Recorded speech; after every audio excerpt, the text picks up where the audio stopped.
ഇംതിയാസ് കരീം ചേരുന്നുണ്ട് കോഴിക്കോട് നിന്നും.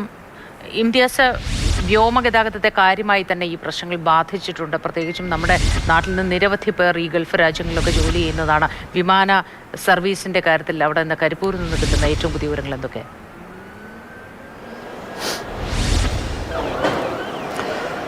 മൂത്തി, കരിപ്പൂരിൽ നിന്ന് ഇന്ന് ഗൾഫ് രാജ്യങ്ങളിലേക്ക് പോകേണ്ട 22 സർവീസുകൾ പൂർണ്ണമായും റദ്ദാക്കി എന്നാണ് എയർപോർട്ട് അതോറിറ്റി ഔദ്യോഗികമായി തന്നെ അറിയിക്കുന്നത്. അതോടൊപ്പം തന്നെ ഗൾഫ് രാജ്യങ്ങളിൽ നിന്ന് കരിപ്പൂരിലേക്ക് എത്തേണ്ട 21 സർവീസുകളും പൂർണ്ണമായി റദ്ദാക്കിയിട്ടുണ്ട്. പക്ഷേ ഇന്ന് രാവിലെ പുറപ്പെടേണ്ട 2 വിമാനങ്ങൾ പുറപ്പെടുന്നുണ്ട്. അതിൽ 7:25 റിയാദിലേക്ക് പുറപ്പെടേണ്ട ഫ്ലൈനാസിൻ്റെ ഒരു വിമാനം ഇന്ന് രാവിലെ 7:25 കൃത്യമായി തന്നെ പുറപ്പെടുകയും ചെയ്തു. അത് അവിടേക്ക് ആ വിമാനത്തിൽ പോകേണ്ട ആളുകളൊക്കെ നേരത്തെ തന്നെ കരിപ്പൂരിൽ എത്തുകയും ചെയ്തിരുന്നു. ഇനി 9:45 ഒരു വിമാനം, സൗദി എയർലൈൻസിന്റെ ഒരു വിമാനം കൂടെ പോകേണ്ടതുണ്ട്.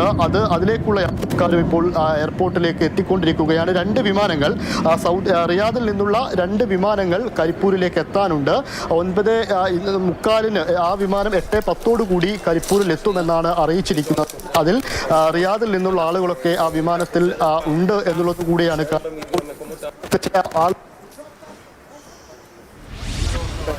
കരിപ്പൂരിൽ നിന്നുള്ള വിവരങ്ങളാണ് ഇംതിയാസ് കരീം നൽകുന്നത്.